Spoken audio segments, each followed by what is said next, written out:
Latest on the top stories, Bea Alonzo, naghain ng 3 kaso ng cyber libel laban kina Christy Fermin, Ogie Diaz, at iba pa.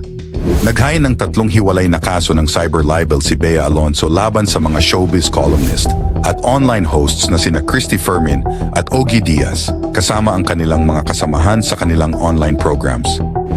Kasama rin sa inireklamo ng kapuso actress ang isang online basher na nagpapanggap na malapit sa kanya.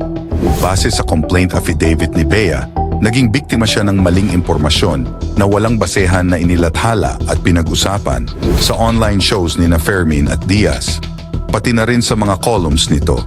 Kasama dito ang mga aligasyon na hindi nagbabayad ng tamang buwis ang aktres. Kasama ni Bea sa paghahain ng kaso, ang kanyang abogado na si attire Joey Garcia at manager na si Shirley Kwan. Ang hakbang na ito ni Bea Alonzo ay nagpapakita ng kanyang determinasyon na ipagtanggol ang kanyang pangalan laban sa mga ulat at impormasyon sa online na anyay walang basehan.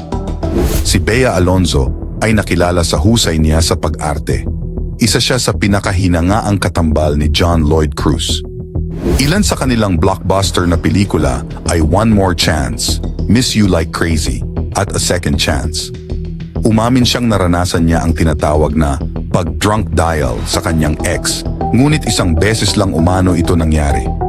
Agad din niyang sinabi na gusto niyang linawin na hindi ito ang kanyang pinakahuling ex. Aniya, nakablock na kaagad ang ex na ito kaya hindi mangyayari na matawagan niya ito nang lasing siya. Si Gerald Anderson ang ex-boyfriend ni Bea Alonzo na hindi lingid sa kaalaman ng publiko dahil sa kontrobersyal na hiwalayan nila. Sinagot ni Beatrice So ang komento ng isang netizen tungkol sa opinyon niya matapos ang kumpirmasyon sa hiwalayang Bea at Dominic Roque. Ayon sa netizen na ito, masyadong mataas ang tingin ng tao kay Bea dahil meron siyang lupain. Dagdag pa nito, kahit gaano kayaman ang tao kung may something daw sa character, ay hindi talaga papakasalan ng lalaki. Sagot naman ni Beatrice ay wala namang something sa character ng kaibigan niyang si Bea.